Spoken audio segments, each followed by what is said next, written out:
नोरमा group, जो सोचता है वो करता है। आपके अपने सपनों का आशियाना। जिस बात का डर था, आखिर वो धीरे धीरे करके अपनी जगह पर आ ही गया है। और ख़ास करके एनडीए की बात करें तो एनडीए में खटपट की शुरुआत हो चुकी है। आपको बता दें कि इस खटपट की शुरुआत के साथ साथ बहुत सारी ऐसी बातें सामने नज़र आने लगी हैं जो कहीं ना कहीं इस बात की तरफ इशारा कर रही हैं कि नीतीश कुमार और भारतीय जनता पार्टी के रिश्तों में खटास आ गई है। और ये खटास अब आगे बिहार में भी जल्दी आने वाली है। जैसा कि आप जानते हैं कि कल से ही खबर आपने सुनी होगी कि मणिपुर में जनता दल यूनाइटेड ने भारतीय जनता पार्टी से संबंध विच्छेद कर लिया है और उसके लिए चिट्ठी भी जारी कर दी है। लेकिन सवाल ये नहीं है, सवाल ये है कि अगर सब उसने समर्थन वापस लिया है तो इस समर्थन वापसी में नीतीश कुमार की मंजूरी थी या नहीं थी। दोपहर के बाद इस पूरे घटनाक्रम पर अलग अलग तरह से बयान आने लगे और जनता दल यूनाइटेड ने इस पूरे मामले पर संज्ञान लिया। संज्ञान दिल्ली से चला और दिल्ली से होता हुआ पटना भी पहुंचा। खास करके आपको बता दें तो अन्य प्रवक्ताओं से जब हमारी बातचीत हुई तो कोई भी कुछ बोलने के लिए तैयार नहीं था और किसी को इस विषय पर प्रारंभिक दौर में पता नहीं था। लेकिन जैसे ही ये फैसला आया, इस फैसले के पीछे की कहानियाँ एक एक करके खुलने लगी। परत दर परत अगर बात हम करें तो नीतीश कुमार जब से अमित शाह ने बिहार को लेकर के और बिहार के परिप्रेक्ष्य में अपने बयान दिए हैं और फिर दोबारा संजय झा और ललन सिंह के सामने भी उस बयान को एक तरह से समझिए तो पुख्ता कर दिया है, सीमेंटेड कर दिया है, ये कह करके कि हाँ ऐसा ही होता है और चुनाव के बाद ही मुख्यमंत्री का चेहरा तय करते हैं चुने हुए विधायक या अन्य लोग। इन सारी बातों को लेकर के नीतीश कुमार के पास बार बार जब ये बात आ रही है तो नीतीश कुमार ने धीरे धीरे करके भारतीय जनता पार्टी से दूरियां बढ़ानी शुरू कर दी है। और ये नीतीश कुमार का कोई नया नहीं बल्कि पुराना हथकंडा है। जब वो किसी से नाराज होते हैं तो या तो उससे बोलना बंद करते हैं, उससे दूरियां बढ़ाना शुरू कर देते हैं या इग्नोर करते हैं। ये दोनों ही परिस्थितियां नीतीश कुमार की तरफ इशारा करती है कि अगली रणनीति उनकी क्या होगी। बिहार के मुख्यमंत्री नीतीश कुमार की पार्टी जनता दल यूनाइटेड ने जब मणिपुर से भाजपा सरकार से अपना समर्थन वापस ले लिया, इसके बाद बिहार में आगामी विधानसभा चुनाव को लेकर के, सीट बंटवारे को लेकर के और बहुत सारी ऐसी बातें हैं जिसको लेकर के कहा जा रहा था कि असर पड़ने वाला है। मणिपुर में जारी हिंसा और कानून व्यवस्था की स्थिति भी इस फैसले का एक बड़ा कारण हो सकती है। हालांकि इससे पहले भी आपको याद होगा कि जब नीतीश कुमार महागठबंधन में थे और मणिपुर में चुनाव हुआ था 2022 में, तो नीतीश कुमार की पार्टी अप्रत्याशित रूप से वहाँ 6 सीटें जीत करके आई थी। जबकि चुनाव समाप्त होते, परिणाम आते ही नीतीश कुमार के 6 में से 5 जो विधायक हैं वो भारतीय जनता पार्टी ने अपने पक्ष में कर लिए थे। एकमात्र विधायक बचे थे जो लगातार विरोध भी कर रहे थे। आपको याद होगा कि ललन सिंह खुद गए थे और नरेंद्र मोदी की सरकार, भारतीय जनता पार्टी की जिस तरह से उन्होंने खिल्ली उड़ाई थी और जिस तरह से उस पर दबाव बनाया था, जिसको नेतृत्व खुद ललन सिंह कर रहे थे, मणिपुर के चुनाव में भारतीय जनता पार्टी को भी वहाँ की जनता ने 32 सीटें जिता करके पूर्ण जो 60 सीटों वाली मणिपुर विधानसभा है उसमें बहुमत दिलवाया और सरकार बनी। मणिपुर की स्थिति अगर हम बताएं तो मणिपुर में भारतीय जनता पार्टी से समर्थन तो वापस जदयू ने ले लिया है, जो इसके एक विधायक थे उसने। लेकिन इसके साथ साथ आपको बता दें कि जो वहाँ की परिस्थितियाँ हैं उस परिस्थिति में एक बात साफ है कि वहाँ भी 2 तरह के गुटबाजी चलती है और इस गुटबाजी में जो मणिपुर में लंबे समय से कुकी और मैती समुदाय के बीच में हिंसा चल रही है और इस हिंसा को लेकर के हमेशा नीतीश कुमार भारतीय जनता पार्टी को कटघरे में खड़ा रखे हैं। 32 सीटें भारतीय जनता पार्टी के होने के बाद उसकी सरकार पर तो कोई असर नहीं पड़ेगा क्योंकि 5 जो पहले ही विधायक थे वो समर्थन कर रहे थे। अब ऐसी स्थिति में आप समझ सकते हैं कि जो वर्तमान परिस्थिति बनी है उसमें विधायकों के समर्थन लेने से या उसकी चिट्ठी जारी करने से कोई असर तो नहीं पड़ रहा है, लेकिन इसका व्यापक असर बिहार पर जरूर पड़ रहा है। बिहार में इस वर्ष अक्टूबर में के आसपास विधानसभा के चुनाव होने हैं और इसलिए नीतीश कुमार के इस कदम को भाजपा पर सीट बंटवारे के लिए दबाव बनाने जैसी कई बातें हैं। यहाँ तक कि आपको याद होगा कल ही हम बातचीत कर रहे थे संपादक नमन मिश्रा जी के साथ कि नीतीश कुमार का इतना चलता है बिहार में कि उन्होंने अमित शाह को के बिहार दौरा तक को कैंसिल करा दिया और ये दिलचस्प मोड़ पे गठबंधन आ गया था।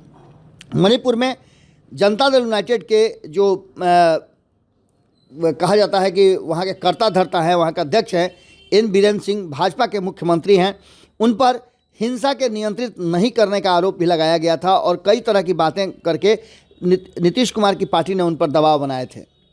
मणिपुर में कुकी और मैतेई समुदाय के बीच लंबे समय से हिंसक झड़प चल रही है। गुवाहाटी हाई कोर्ट में मैतेई समुदाय को आदिवासी इलाके में बसने की अनुमति देने के फैसले के बाद यह हिंसा भड़की थी। उसके बाद से आपको पता है, हमने बताया ही कि जब नीतीश कुमार की पार्टी महागठबंधन में थी तो नीतीश कुमार के नेतृत्व में ही और नीतीश कुमार के जो सबसे मजबूत नेता कहे जाते थे ललन सिंह, उनके नेतृत्व में एक टीम गई थी, जिस टीम ने वहां जाकर के सर्वे भी किया था और सर्वे करने के बाद भारतीय जनता पार्टी को कटघरे में खड़ा किया था। अब वही कहा जा रहा है कि ललन सिंह भारतीय जनता पार्टी के यसमैन बन गए हैं। खास करके अगर बात की जाए तो ये बातें अब खुलेआम चर्चा का विषय बन गई हैं और आपने देखा होगा कि कई विषयों पर इस बात को देखने को भी मिला है कि जनता दल यूनाइटेड में दो खेमे हो गए हैं। एक खेमा जो जनता दल यूनाइटेड को दिल्ली से लीड कर रहा है, जो भारतीय जनता पार्टी के संपर्क में है, जिसमें कहा जाता है कि लीडर के रूप में ललन सिंह और संजय झा का नाम आता है। तो वहीं दूसरी तरफ बिहार में एक लॉबी है जो भारतीय जनता पार्टी के विरुद्ध है या फिर भारतीय जनता पार्टी के साथ रह करके भी ललन सिंह और संजय झा के गुट से अलग है, उसका कुछ अलग ही विचार है। अब ऐसी स्थिति में आप समझ सकते हैं और इसके पीछे के कई तर्क भी दिए जा रहे हैं। तर्क ये दिया जा रहा है कि संजय सिंह के यहाँ माफ़ कीजिएगा, संजय झा के यहाँ यदि कुछ होता है, कोई फंक्शन होता है, तो आजकल उनके यहाँ चीफ गेस्ट के रूप में अमित शाह जाते हैं। जनता दल यूनाइटेड के सभी सांसद उनके यहाँ मौजूद होते हैं और भारतीय जनता पार्टी के भी शीर्ष नेतृत्व के लोग संजय झा के यहाँ आराम से जाते हैं, वहाँ बैठते हैं, बातचीत करते हैं, मंत्रणा होती है और आगे की रणनीति तय होती है।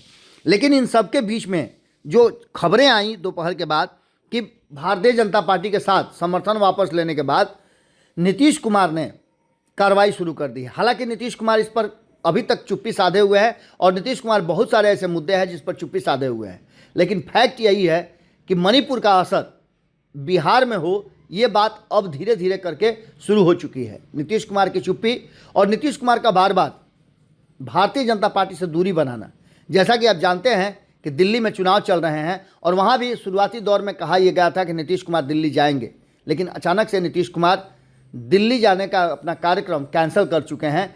ऐसी जानकारी कल ही आपने देखा कि उनके सबसे करीबियों में से एक श्रवण कुमार ने दिया। अब इसके बाद आप समझ सकते हैं कि कुछ बचता नहीं है। नीतीश कुमार भारतीय जनता पार्टी और खास करके अमित शाह से दूरी बनाने की हर वो चेष्टा कर रहे हैं, हर कोशिश कर रहे हैं। कई मीटिंग्स हुई है जिसमें नीतीश कुमार पार्टी के अध्यक्ष होने के साथ साथ नहीं गए हैं। उन्होंने एक रास्ता बहुत ही सुंदर अपनाया है। आपको पता है कि इससे पहले भी नीतीश कुमार इस तरह के रास्ते अपनाते रहे हैं।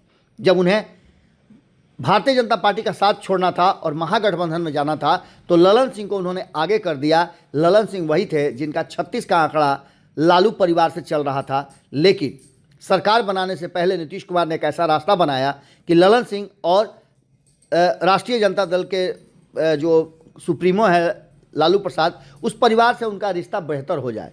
और ऐसा हुआ भी। जब उन्हें फिर से एनडीए में जाना था तो उन्होंने ललन सिंह को कुर्सी से हटा दिया और खुद पार्टी के अध्यक्ष बन गए, क्योंकि फैसला उनको लेना था। कई ऐसे मौके आए हैं जहां नीतीश कुमार के फोटो और तस्वीरें आप नहीं देख रहे होंगे। न तो बिहार में जो पीठासीन अधिकारियों की विधानसभा और लोकसभा के अध्यक्षों के पीठासीन अधिकारियों की जो बैठक थी, उस बैठक में नीतीश कुमार ने इंटरेस्ट लिया, जबकि उनकी मुख्य वक्ता में और चीफ गेस्ट में नाम भी था, लेकिन इसके बावजूद भी उन्होंने उससे इनकार कर दिया। इतना ही नहीं, हमने कल ही आपको बताया था कि अपने 2 शीर्ष नेताओं को जो इस मीटिंग में, इस कार्यक्रम में उनका नाम था, उन्हें भी जाने नहीं दिया। जो चीज़ें सामने आ रही हैं उसमें साफ कहा जा रहा है कि मणिपुर के फैसले में नीतीश कुमार के बिना कॉन्सेंट के ये सब नहीं हुआ था। ऐसा पहले भी आपने देखा होगा कि नीतीश कुमार ने जब आरसीपी सिंह मंत्रिमंडल में शामिल हुए थे तो ये बातें लगातार चर्चा में चल रही थी कि ये सब कुछ नीतीश कुमार के जानकारी में नहीं हुआ है, बल्कि आरसीपी सिंह ने खुद ही कर लिया है। और नीतीश कुमार ने इस पर ना तो कभी हाँ और ना किसी में भी कोई जवाब नहीं दिया था और उसका परिणाम आपको अच्छी तरह से पता है। आज एक बार फिर से जो परिस्थितियां बनी हैं उसमें दिल्ली लॉबी ने इस फैसले को लेकर के जो मणिपुर में लिया गया था पार्टी के अध्यक्ष के द्वारा, उस फैसले को लेकर के उन्होंने एक चिट्ठी जारी करते हुए ये कह दिया है कि ये सरासर गलत है और इसके लिए निलंबित भी कर दिया है अपने प्रदेश अध्यक्ष को।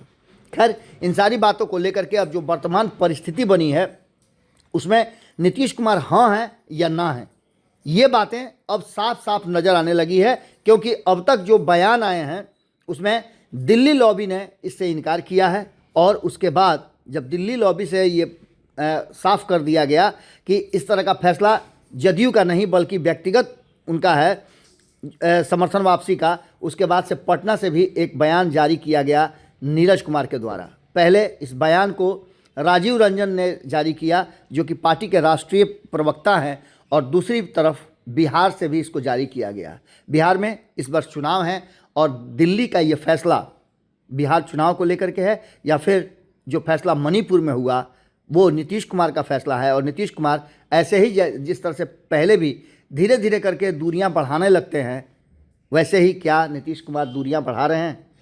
प्रगति यात्रा पर नीतीश कुमार हैं और प्रगति यात्रा के माध्यम से भी वो सीधा संदेश दे रहे हैं कि नीतीश हैं तो मुमकिन है, नीतीश हैं तो सब कुछ है और बिहार में बहार है जब तक नीतीश कुमार हैं। ये नारे आप जरूर सुन रहे होंगे और इन नारों के पीछे छुपी है असली दोस्ती और दुश्मनी की कहानी जो आगे चल के पटकथा लिखेगी।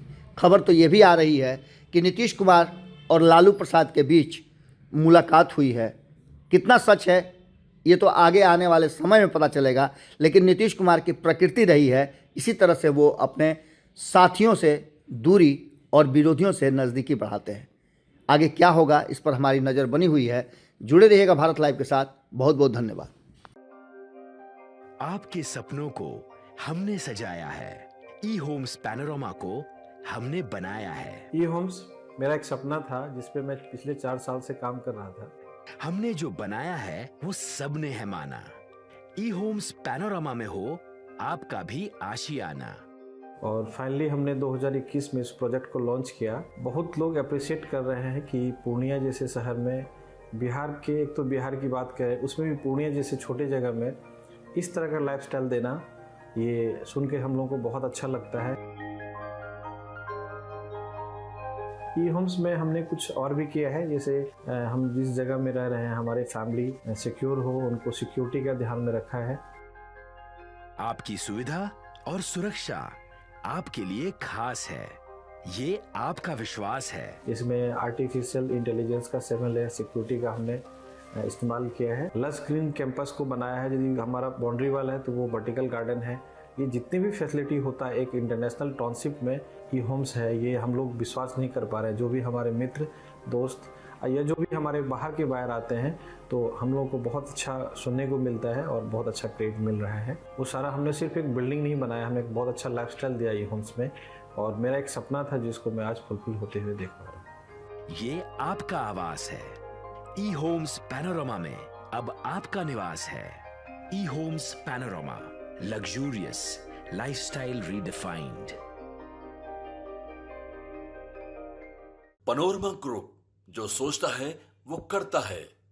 अगर ये वीडियो पसंद आई और वह बिहार के राजनीति और बिहारियत से सरोकार रखेनी तो सब्सक्राइब बटन दबा के चैनल के सब्सक्राइब कर ली। ओजे एगो घंटी बा, ओकरा बटन दबा देला से कुल सटीक और मारक खबर रुआ मुफ्त में मिल जाई। अगर रुआ पत्रकारिता के हमनी के नया प्रयोग में सहयोग कर चाहतानी तो ज्वाइन बटन